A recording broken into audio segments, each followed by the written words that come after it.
వచ్చే నెలలోనే పెళ్లి. ఆ, వాడు కూడా మనకు పెద్ద దావత్ ఇస్తాడన్న. ఆ, అయితే మనకి 2 దావతులున్నాయి అన్నమాట. ఇక ఆప్తరాలేదారా, టైం అవుతుంది. వీళ్ళు డ్యూటీకి పోవాలి. డ్యూటీలంటే మీకు భయం లేదురా? డ్యూటీ కంటే మీకు తాగుడే ఎక్కువైందారా? మామా మమ్మల్ని తాగుబోతులు లెక్క చూడకే. తాగుబోతులు కాకుంటే ఇంకేందిరా గింతసేపా? మందు ఎక్కువైతే బండిని మీరు నడపరు, బండే మిమ్మల్ని నడుపుతుందిరా. అయిపోయింది మామ, ఈ ఒక్క పేగు కొట్టి వాళ్ళని పంపించేస్తా. అప్పుడు గిట్లనే 2 పేగులు అన్నారు, ఇప్పుడు 1 పేగు అంటుండ్రు. చిచి, మీరు మారర్రా? మామ, మా ముగ్గురు గురించి నువ్వే ఫిగర్ పడకే. మా గురించి మాకు తెలియదా మామ? మా గురించి ఇంత చెప్తున్నావు, మాకు తెలియదా ఏంది? మొన్న మల్లేశం గారి పెళ్ళికి కూడా గిట్లనే చెప్పి సతాయించినావు. ఏమైంది? మంచిగానే పోయినాం. బండి కొత్తదే, దాన్నొక్క పిండుడు వెండితే 10 నిమిషాల్లో బాయికాడికి పోతామే. ఏం బండో ఏందోరా, నేను చెప్తే మీకు అర్థమైతలేదు. చిచి, మీ కర్మరా. థ్యాంక్స్ రవణ, పోయేస్తాం. పోయిరా. థ్యాంక్స్ రావన్న. చెల్లమ్మకు చెప్పి మేము పోయేస్తాం. అన్నం తినిపోయారా? ఒరే, మిమ్మల్ని చూస్తుంటే బండి నడిపే పరిస్థితి కనిపిస్తలేదు. బండి ఎన్నే పెట్టి బస్సుకు పోండి. మీ మంచి కోరి చెప్తున్నా. మామా అప్పుడప్పుడు భలే గమ్మత్తుగా మాట్లాడుతావే నువ్వు. 50,000 బండి ఇంటికాడ పెట్టిపోతే ఎవరైనా చూస్తే నగరాయే. మేమెంత తాగినామే, ఒక పెగ్గు కొట్టినాం అంతే. దానికి ఏదో ఫుల్ కొట్టినాడు చెప్తున్నావు. రవాణా నువ్వు చెప్పే. మొన్న మల్లేష్ అన్న పార్టీలో మెల్లగా పట్టించినాం. ఆ రోజు కూడా గిట్లనే అన్నావు, తాగొద్దురా అని. ఏమైంది? ఇప్పుడు ఒక పెగే కదా. స్టడీగా ఉండే కెపాసిటీ కావాలరా, స్టడీగా ఉండే కెపాసిటీ. ఎంత తాగితేందిరా? ఆ రోజు కూడా అర్ధగంటకు 45 కిలోమీటర్లు పోయినాం. ఆ రోజు కూడా గిదే బండి, ఏమవలే బండి, గిదే మనుషులం. ఏమైనా అయిందా? ఏం కాలే. బండిని ఒక్క పిండుడు విడితే ఉరకాలే. అవు మరి గప్పుడే కదరా ఈ రమేష్ గారి కింద పడి దెబ్బలు తాకించుకున్నది. మామా ఇవన్నీ ఇప్పుడు ఎందుకు మామా? ఏదో కొత్త బండి, కొత్తగా నడుపుడాయే. జర్ర బండి గిట్లా ఒరిగింది అంతే. గాదానికే అక్కడ మా అమ్మకి, ఇక్కడ నువ్వు అడ్డం పడినావు, దెబ్బలు తాగించుకున్నావు అనుడు. చెప్పితే వినకుంటే చెడంగా చూడాలే. మీ కర్మ. మీ మంచి కోసమే చెప్తున్నా. చేరినాకనైతే ఫోన్ చేయండి. కోపానికి రాగానే నాకు కూడా మత్సర్లు నిండలే. ఆకీ పోటీలకు నాగపూర్ పోయేది ఉన్నది, లెటర్లు అవి తీసుకోవాలి. గందుకే బస్సుకు పోతే డ్యూటీకి అందుడు కష్టం మామా. సరే, మీ ఇష్టం. జాగ్రత్తగా పోండి. మీరు హెల్మెట్ తెచ్చుకున్నట్టున్నారు, నాది తీసుకుపోండి, నేను తర్వాత తెచ్చుకుంటా. మామా నీకు మేము ఎట్లా కనిపిస్తున్నాం మామా? పిచ్చోళ్ళు లెక్క కనిపిస్తున్నామా? పోలీసోడు తిరగని రోడ్డు మీద హెల్మెట్ పెట్టుకుంటే పిచ్చోళ్ళు అంటారు మామా. అయినా హెల్మెట్ పెట్టుకుంటే మాటలేని రావు, సెల్ ఫోన్ మాట్లాడరాదు. పెద్ద జంజాటం మామా. మామా మేము జాగ్రత్తగా పోతాం, నువ్వు బేఫికర్ ఉండి పోయినాక ఫోన్ చేస్తాం. రవాణా పోయేస్తామే. రమణ మేము వెళ్ళొస్తాం, నువ్వు జాగ్రత్త. జాగ్రత్త. రే రమేష్, డ్యూటీకి టైం అవుతుంది, రా పోదాంపా. ఉన్నాడు.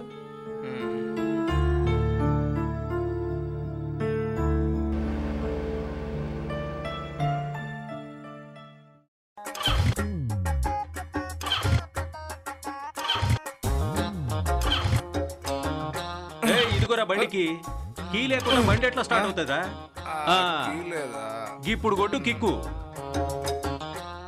అవన్నీ మేము సరిగా కొట్టు.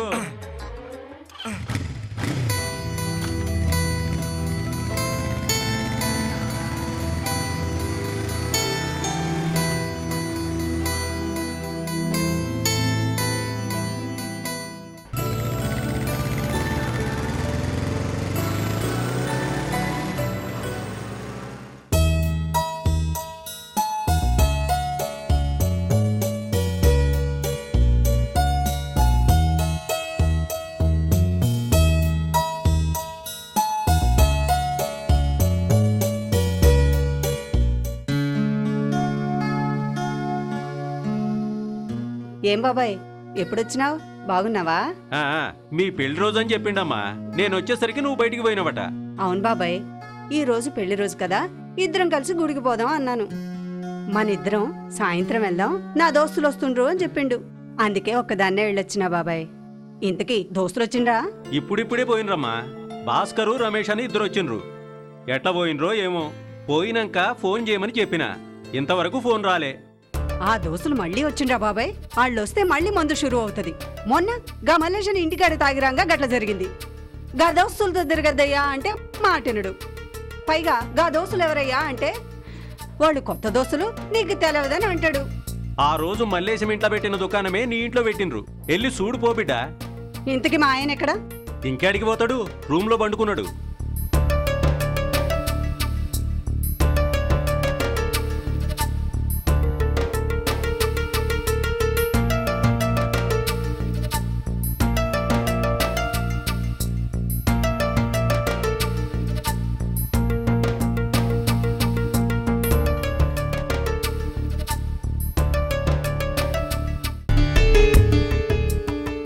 ఏమయ్యా మ్మ్. ఏమయ్యా మ్మ్. గీడ మంచిగా పన్నవా? ఆ, ఏందే జర పడుకున్నా అయితే ఏంది? గిందుకైనా నన్ను గుడికి పోయి జర మెల్లిగా రమ్మని చెప్పినావు. ఈ రోజు కూడా తాగినావంటే చిచి ఏం మనిషో. ఆ, చిచి ఏందే? ఏదో దోస్తులు వచ్చిండ్రు, 2 పెగ్గలు కొట్టినాం, గదానికే చిచి అంటావా? చీచే అనుకుంటే మరి ఇంకేమనాలే? పెళ్లి రోజంటే పెండ్లాన్ని ఏ సినిమాకో షికార్కో తీసుకెళ్లాలే. లేకుంటే హాయిగా తిని పండాలి. చీరలు అడిగితే పైసలు లేవంటావు, నగా నట్రా కొనుక్కుందామంటే పైసలు లేవంటావు.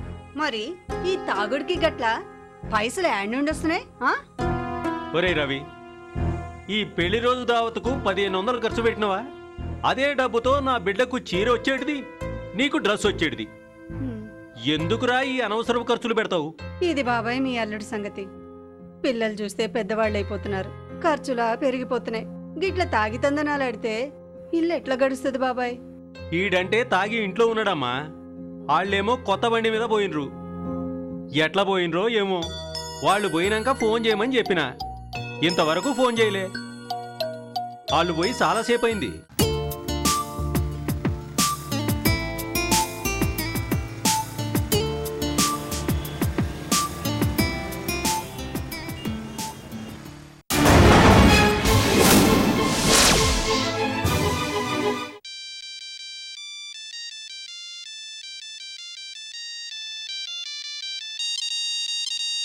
హలో హలో, ఎవరు? రాజనరసన్న ఇక్కడ.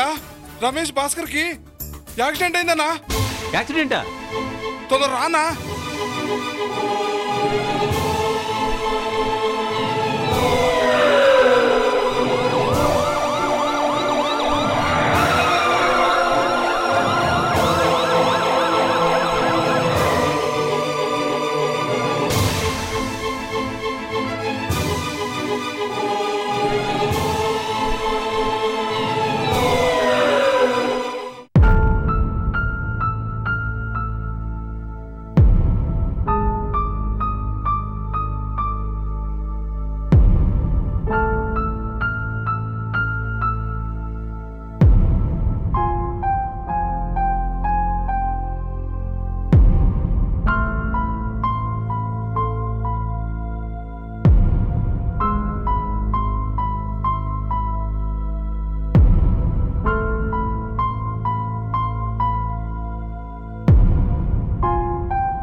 డాక్టర్ గారు, మా వాళ్ళకి ఎలా ఉంది? వీళ్ళకేం ప్రమాదం లేదు కదా? నా కొడుకు ఎట్లుంది సార్? ఒక్కగానొక్క బిడ్డ. పొద్దున బయటికి వెళ్ళేటప్పుడు తాగొద్దురా తాగొద్దురా అని చెప్పినా కూడా వినకుండా ఈ పరిస్థితి తెచ్చుకున్నాడు. వాడికి ఏమన్నా అయితే నేను బ్రతకలేను సార్. వీళ్ళిద్దరి ప్రాణాలకి ఎలాంటి ప్రమాదం లేదమ్మా. రమేష్ తలకి బలమైన గాయాలు తగిలాయి. భాస్కర్కి ఎడమకాలు ఫ్రాక్చర్ అయింది. అయినా వీళ్ళ గురించి భయపడాల్సిన అవసరం లేదు. అయ్యో పాపం, మన పెళ్లి రోజే గింత పని చేసింది. గిదంతా నీ వల్లనే జరిగింది. రవి, చూసినవా ఏం జరిగిందో? ఈ విధంగా కావడానికి కారణం ఒక విధంగా నువ్వే. నువ్విచ్చిన మందు పార్టీ వల్లనే ఈ విధంగా జరిగింది. నేను చెప్తానే ఉన్నా తాక్కండ్రా అని, వినకపోతిరి. గిట్ల అయిద్దని అనుకున్నానే. నువ్వు అనుకోవాలన్నారా? నేను ఓ పక్క చెప్తూనే ఉన్నా, ఎక్కువగా తాక్కండ్రా అని. అయినా హెల్మెట్ అన్నా పెట్టుకుపోండ్రా అంటే ఇనకపాయరి. అంటే నేను చేయబట్టే యాక్సిడెంట్ అయిందా? అంతా నీ వలనే అయింది. భాస్కరు బంగారం లాంటి స్పోర్ట్స్మెన్. అతను లైఫ్లో హాకీ ఆడకుండా అయిందిరా. ఛీ! వచ్చే నెలలోనే రమేష్ అన్న పెళ్లి. తాగడం వల్లే గిట్లా జరిగిందని తెలిస్తే పెళ్లి చేసుకోవడానికి ఈ రమేష్ అన్నని ఆ అమ్మాయి ఒప్పుకుంటుందంటావా బాబాయ్? దయచేసి మాట్లాడకండి, బయటికి వెళ్ళి మాట్లాడుకోండి. పేషెంట్కి రెస్ట్ కావాలి.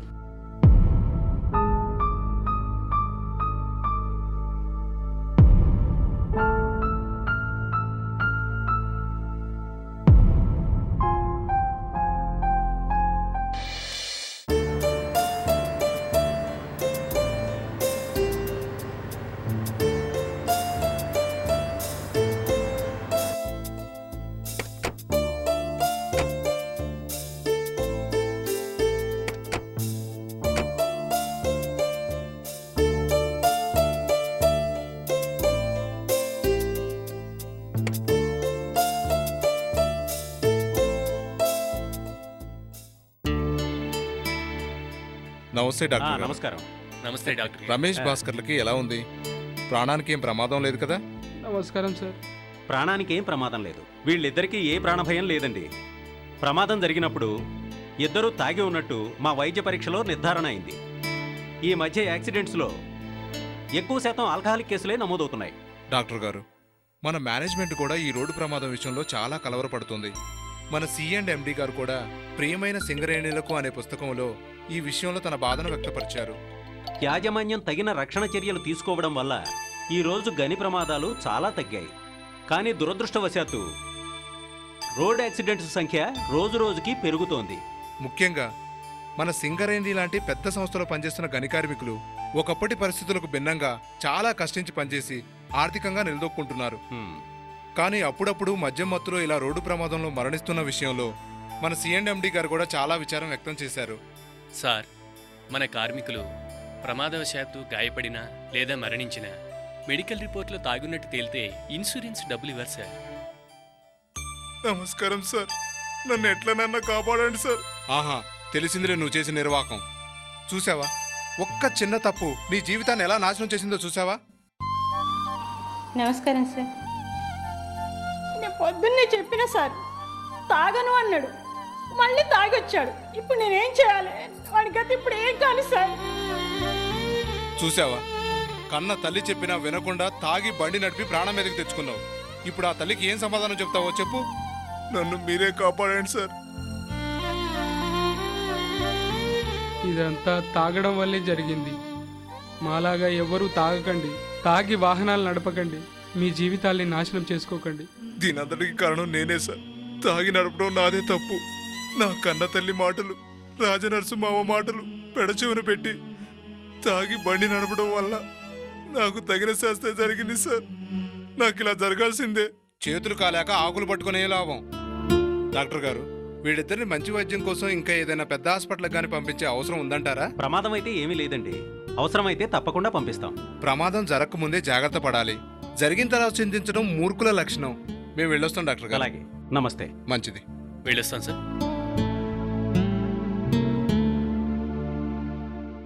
ఇప్పటికైనా చీటికి మాటికి మందు పార్టీలు మానండి. మద్యం సేవించి వాహనాలను మితిమీరిన వేగంతో నడిపితే పరిణామం ఎలా ఉంటుందో చూసారా? అర్థం చేసుకోండి. డ్యూటీలకు టైం అయిందని తొందరగా అతివేగంగా వాహనాలు నడపకండి. తాగి నడపడం వలనే ప్రమాదాలు ఎక్కువగా జరుగుతున్నాయని పోలీసు గణాంకాలు తెలుపుతున్నాయి. ప్రమాదాలకు గురై మీ మీద ఆధారపడిన కుటుంబాలను వీధిన పడేయకండి. ఒక్కరా ఇద్దరా